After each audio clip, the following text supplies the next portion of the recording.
আমরা মনে করি 10ই মুহররম মানি কারবালা, 10ই মুহররম মানি কারবালা, এটা মনে করা শুধু সঠিক নয়।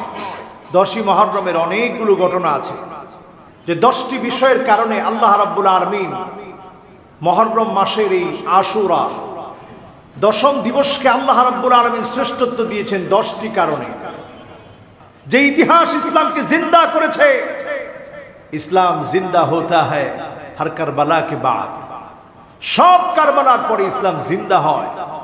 ওই কারবালার রক্ত, শহীদের রক্ত, আহলে বাইতের রক্তের কারণে আল্লাহ রাব্বুল আলামিন ইসলামকে জিন্দা করেছে। আল্লাহ রাব্বুল আলামিনের মাস মুহররম, যে মাসের দাম অনেক বেশি। নবী করিম সাল্লাল্লাহু আলাইহি ওয়াসাল্লাম যে মাসে রোজা রাখতেন, সাহাবায়ে কেরাম রিদওয়ানুল্লাহি আলাইহিম আজমাইন যে মাসটিকে গুরুত্বের সাথে ইবাদত বন্দেগীর মধ্য দিয়ে কাটাতেন, এমন একটি বরকতপূর্ণ মাস আমাদেরকে ছায়া দান করেছে। নতুন একটি নববর্ষ, নতুন একটি বৎসর আল্লাহ রাব্বুল আলামিন মুহররমকে দিয়ে আল্লাহ পাক আমাদেরকে দান করেছেন। বিগত একটি বছরে নানা বালা মুসিবত বিপদ আপদ থেকে আল্লাহ হেফাজত করে এই পর্যন্ত আমাদেরকে হায়াত দিয়েছেন, এই জন্য পড়ছি আলহামদুলিল্লাহ। কোভিড-19 মহামারীর এই প্রকটের সময়ে নতুন যে মাসটি আমরা পেয়েছি মুহররম মাস, রাসূলুল্লাহ সাল্লাল্লাহু আলাইহি ওয়াসাল্লাম প্রতিটা মাসের শুরুতে এমন একটা দোয়া পড়তেন, যে দোয়া পড়ার মধ্য দিয়ে এই একটি দোয়াকে কেন্দ্র করে আল্লাহ পাক যদি চান তাহলে আমাদেরকে নিরাপত্তার চাদরে বেষ্টিত করবেন। বলেন সুবহানাল্লাহ। সকলে পড়ি আল্লাহুম্মা আহিল্লাহু আলাইনা বিল আমনি ওয়াল ঈমান ওয়াস সালামাতি ওয়াল ইসলাম ওয়াত তাওফীকি লিমা তুহিব্বু وترضى ربي وربك الله هلال رشد وخير। ছোট্ট একটি দোয়া আমরা পড়ে নিলাম। আল্লাহ পাকের কাছে এই দোয়াটি পড়ার মধ্য দিয়ে চাইলাম, আল্লাহ আপনি আমাদেরকে নতুন একটি চাঁদের মধ্য দিয়ে নতুন একটি মাসের শুভ সংবাদ আল্লাহ আপনি দান করলেন। এই মাসটিকে আমাদের জন্য আপনি নিরাপত্তার চাদরে ঈমানের সাথে, শান্তির সাথে, ইসলামের সাথে যেন আমরা চলতে পারি, এই তৌফিক আপনার কাছে কামনা করে আপনি যে কাজের মধ্যে সন্তুষ্ট সে কাজ যেন করতে পারি, এই তৌফিক আপনার কাছে চেয়ে আল্লাহ এই কথার স্বীকৃতি আমি দিচ্ছি, রব্বি ওয়া রব্বুকাল্লাহ, আমার রব আর এই চাঁদেরও রব কে? আল্লাহ। এরপরে বলছি হিলাল রুশদি ওয়া খাইর, এই যে চাঁদ, এই চাঁদ যেন আমাদের জন্য পথ প্রদর্শক হয়, এই চাঁদের মাধ্যমে যেন আমরা গোমরাহির মধ্যে পড়ে না যাই। আগেকার সময় এক সময় চাঁদের উপরে ডিপেন্ড করে নানা ধরনের ষড়যন্ত্র করা হতো। তারা চাঁদের উপরে ডিপেন্ড করে নানা ধরনের মানুষের ক্ষতি করার চেষ্টা করত, ষড়যন্ত্র করত একে অন্যের বিরুদ্ধে। এজন্য আল্লাহ রাব্বুল আলামিন এই চাঁদের দোয়া বিশ্ব নবীকে দিয়ে শিখিয়ে দিলেন, হিলাল রুশদি ওয়া খাইর, চাঁদের কোনো পাওয়ার নাই। রব্বি ওয়া রব্বুকাল্লাহ, সকল পাওয়ার কার? আল্লাহ। ক্ষমতা কার? আল্লাহ। আল্লাহ পাকের, চাঁদের কোনো ক্ষমতা নাই। এজন্য আমরা বলে নিলাম, আল্লাহ আমরা আপনার কাছে আশ্রয় চেয়ে নিচ্ছি, আমরা আপনার কাছে আশ্রয় চেয়ে প্রার্থনা করে নিচ্ছি, এই চাঁদ যেন আমাদের জন্য পথ প্রদর্শক হয়, এই চাঁদ যেন আমাদেরকে গুমরাহিতে ফেলে না দেয়। আমরা যেন এমন ধারণা না করি যে মুহররমের চাঁদ উঠেছে এর সাথে আমার ভাগ্যের পরিবর্তন করে দিবে কে? আমরা মনে করব এইটা। এরকম মনে করবেন না যে শনির গ্রহ আপনার উপরে ভর করবে, এরপরে আপনার ভাগ্যের ক্ষতি হবে। বিভিন্ন কারণে আপনার ভাগ্যের ক্ষতি হবে। ভাগ্যের কোনো ক্ষতি ততক্ষণ হতে পারে না একমাত্র যদি আমার আল্লাহ না চায়, ঠিক কিনা? আসুন, এই মুহররম মাস আল্লাহ পাক আমাদেরকে দান করেছেন। নতুন একটা বছর আমরা পেয়েছি 1442 হিজরি। বিগত একটা বছর আমাদের কাছ থেকে গত হয়ে গেছে। এই একটা বছরে আমরা কত অন্যায় করেছি, অপরাধ করেছি। আল্লাহ রাব্বুল আলামিনের কাছে এই মুহররম মাস যেহেতু প্রিয়, অনেকগুলো ঘটনা এই মুহররম মাসে আল্লাহ রাব্বুল আলামিন সংগঠিত করিয়েছেন। এর মধ্যে উমদাতুল কারি লিশারহে সহিহুল বুখারী, এই কিতাবের ভিতরে বুখারী শরীফের ব্যাখ্যা গ্রন্থ বদরুদ্দিন আইনি রাহিমাহুল্লাহ তিনি 10টি বিষয়ের কথা উল্লেখ করেছেন, যে 10টি বিষয়ের কারণে আল্লাহ রাব্বুল আলামিন মুহররম মাসের এই আশুরা 10ম দিবসকে আল্লাহ রাব্বুল আলামিন শ্রেষ্ঠত্ব দিয়েছেন 10টি কারণে। এর মধ্য থেকে প্রথম কারণ হচ্ছে নবী মূসা আলাইহিস সালাতু ওয়াস সালামকে আল্লাহ রাব্বুল আলামিন ফেরাউনের কবল থেকে আল্লাহ মুক্তি দান করেছেন। বলেন আল্লাহু আকবার। আল্লাহ রাব্বুল আলামিন কোরআন কারীমের মধ্যে ইরশাদ করেন, হাত্তা ইযা আদরাকাহুল গরক ক্বালা আমানতু আন্নাহু লা ইলাহা ইল্লাল্লাযী আমানাত বিহি বানু ইসরাঈল। ফেরাউন যখন নবী মূসা আলাইহিস সালাতু ওয়াস সালামের পিছনে ধাওয়া করলো, নবী মূসা আলাইহিস সালাতু ওয়াস সালাম ভয় পান নাই। নবী মূসা আলাইহিস সালাতু ওয়াস সালাম লাঠি দিয়ে যখন আঘাত করলেন, আল্লাহ রাব্বুল আলামিন তৎক্ষণাৎ সেখানে রাস্তা বানিয়ে দিয়ে, পানির কাজ হচ্ছে ডুবিয়ে ফেলা, সেই পানিকে যখন আল্লাহ অর্ডার করলেন নবী মূসার জন্য রাস্তা হয়ে যাও, রাস্তার আচরণ যেমন পানি ঠিক তেমন আচরণ করলো। নবী মূসা আলাইহিস সালাতু ওয়াস সালামকে আল্লাহ হেফাজত করলেন। ফেরাউন যখন নবী মূসা আলাইহিস সালাতু ওয়াস সালামের পথ চলা দেখে যখন পিছনে আসা শুরু করলো, ফেরাউনকে আল্লাহ ধরে ফেললেন। ফেরাউনকে যখন ধরে ফেললেন, সৈন্যবাহিনী যখন সব ডুবে যাচ্ছে, সেই মুহূর্তে ফেরাউন আল্লাহ পাকের কাছে ঈমান আনার জন্য ফরিয়াদ করলো, বলল, আল্লাহ আপনার কাছে মাফ চাই, ক্ষমা চাই, আমাকে মাফ করে দেন, আমি ঈমান আনার জন্য চাচ্ছি। আল্লাহ রাব্বুল আলামিন জানায় দিলেন, আল-আন ওয়াকাদ আসাইতা ক্বাবলু ওয়া কুনতা মিনাল মুফসিদিন। ও ফেরাউন, এখন কি তোমার সময় হলো?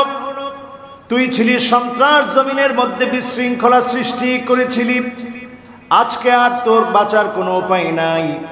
আল্লাহ রাব্বুল আলামিন ফেরাউনকে নাস্তানাবুদ করে দিলেন। নবী মূসা আলাইহিস সালাতু ওয়াস সালামকে মুহররম মাসের এই আশুরাতে আল্লাহ পাক মুক্তি দান করলেন। এজন্য ইহুদিরা রোজা রাখে।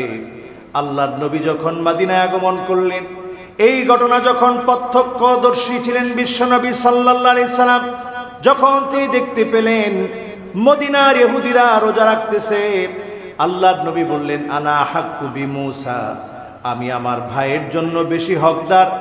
আমার ভাই মূসাকে আল্লাহ রাব্বুল আলামিন ফেরাউনের কবল থেকে হেফাজত করেছে, এজন্য আমি নবী মুহাম্মদ সাল্লাল্লাহু আলাইহি ওয়াসাল্লাম আশুরার দিন রোজা রাখবো। বলেন আল্লাহু আকবার।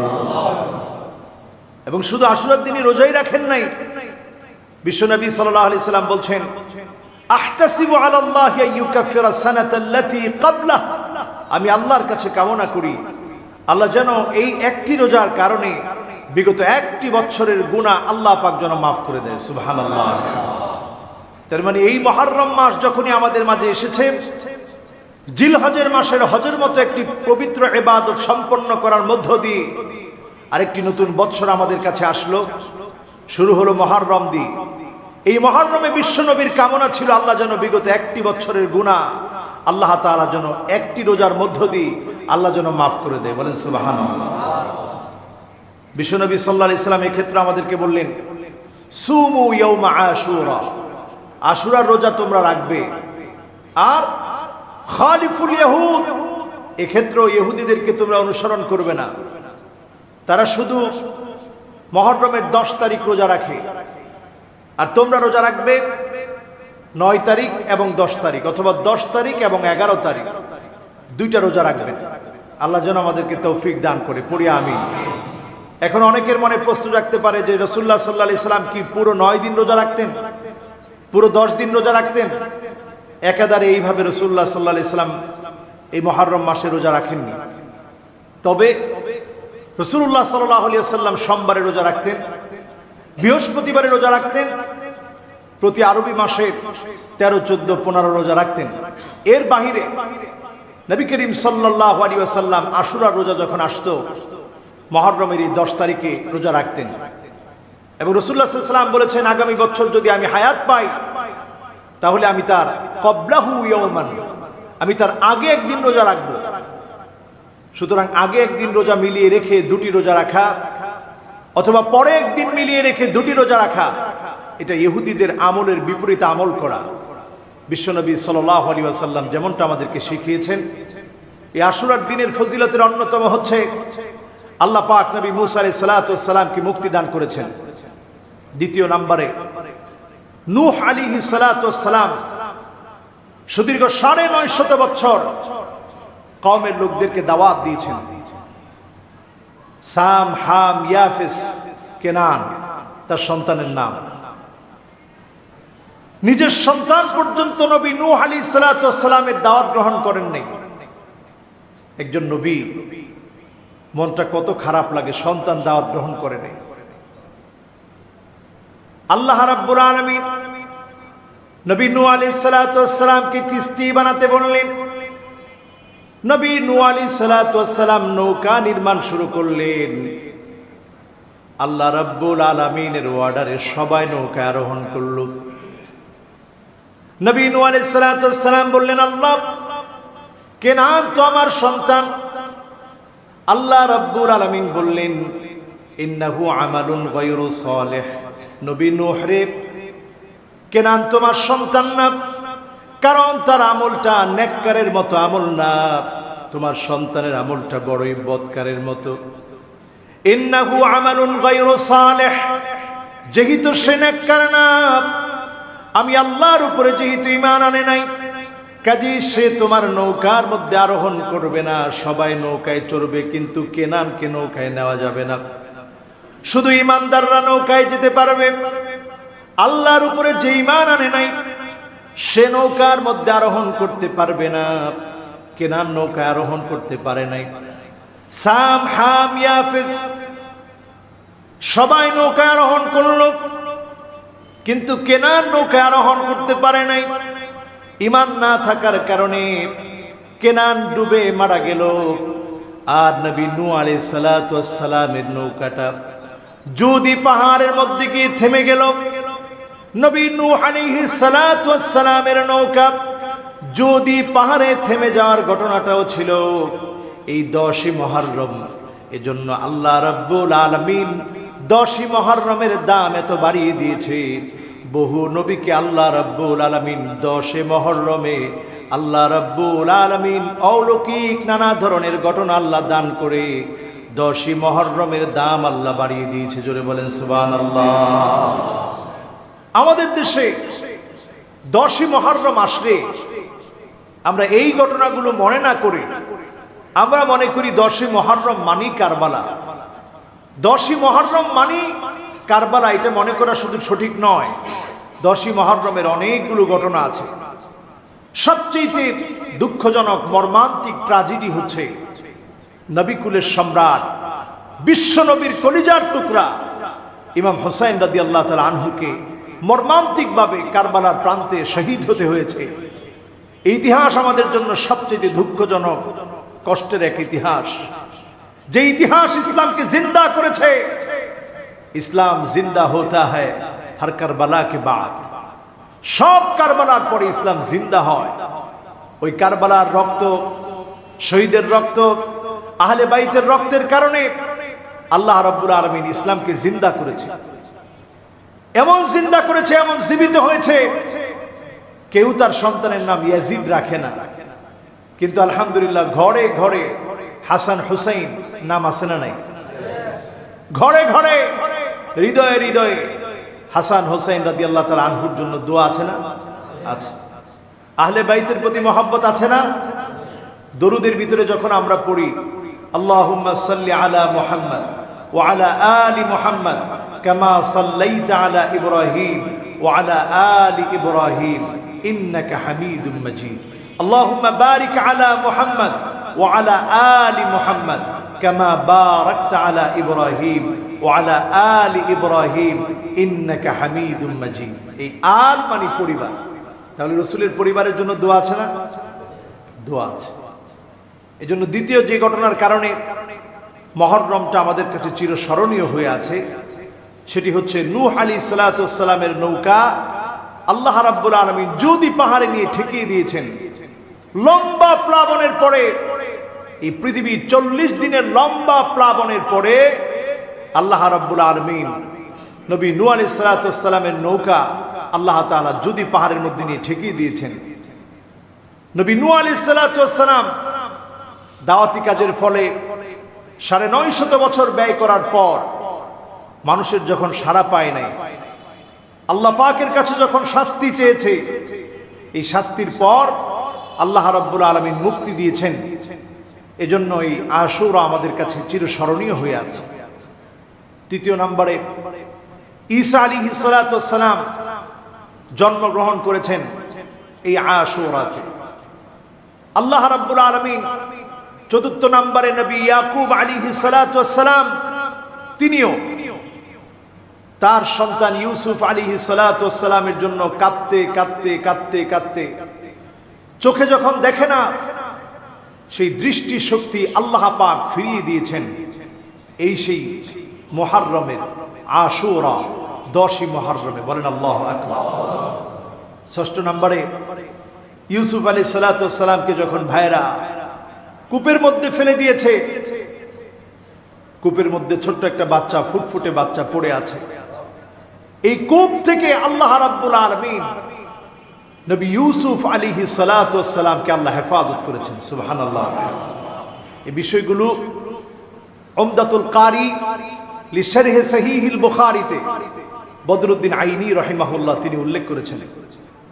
সপ্তম নম্বরে আল্লাহ রাব্বুল আলামিন আদম আলাইহিস সালাতু ওয়াস সালাম, আদম সফিউল্লাহ, আদম আলাইহিস সালাতু ওয়াস সালামের তাওবা আল্লাহ পাক কবুল করেছেন। সুবহানাল্লাহ। অষ্টম নম্বরে দাউদ আলাইহিস সালাতু ওয়াস সালামের তাওবা আল্লাহ রাব্বুল আলামিন কবুল করেছেন। সুবহানাল্লাহ। নবী ইব্রাহিম আলাইহিস সালাতু ওয়াস সালাম নবম নম্বর, ইব্রাহিম আলাইহিস সালাতু ওয়াস সালামকে আল্লাহ রাব্বুল আলামিন নমরুদের অগ্নিকাণ্ড থেকে আল্লাহ পাক হেফাজত করেছেন। সুবহানাল্লাহ।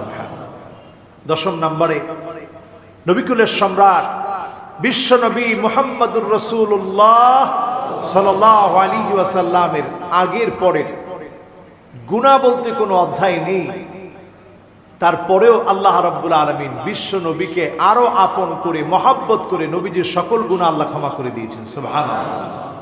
আরো বেশি আপন করে নিয়েছেন। এছাড়াও বিভিন্ন মুহাদ্দিসিনে কেরাম আরো বিশেষ কয়েকটি বিষয় উল্লেখ করেছেন। সুলাইমান আলাইহিস সালাতু ওয়াস সালামের রাজত্ব দেওয়া, এই জাতীয় অনেকগুলো বিষয়কে এই আশুরার সময়ের সাথে সম্পৃক্ত করে উল্লেখ করা হয়েছে। এর মধ্যে হাদিসের দলিল পাওয়া যায় একেবারে সরাসরি দুইটার ক্ষেত্রে। একটা হচ্ছে নূহ আলাইহিস সালাতু ওয়াস সালামের নৌকা গিয়ে থেমেছে, আর আরেকটা হচ্ছে মূসা আলাইহিস সালাতু ওয়াস সালামকে আল্লাহ রাব্বুল আলামিন ফেরাউনের কবল থেকে আল্লাহ হেফাজত করেছে। বলেন আল্লাহু আকবার। সুতরাং এই সময় রোজা রাখাটা মুস্তাহাব। হানাফি মাযহাবের মাসালা হচ্ছে এই সময় একটা রোজা রাখাটা মাকরুহ, অপছন্দনীয়। কারণ আল্লাহর নবী চাইতেন না কোন একটা আমল আমাদের ইহুদিদের সাথে মিলুক। অথচ দুঃখজনক সত্য, শিবরান ফাশিবরা, এখন আমাদের 1 বিগত 2 বিগত নয়, আমাদের প্রত্যেকটা কাজই এখন ইহুদিদের সাথে মিলে যায়। ঠিক কিনা? খ্রিস্টানদের সাথে মিলে যায়, অমুসলিমদের সাথে মিলে যায়। আমাদের কথা বলা, চালচলন, ট্র্যাডিশন, সংস্কৃতি সব জায়গায় এখন আগ্রাসন কাজ করছে।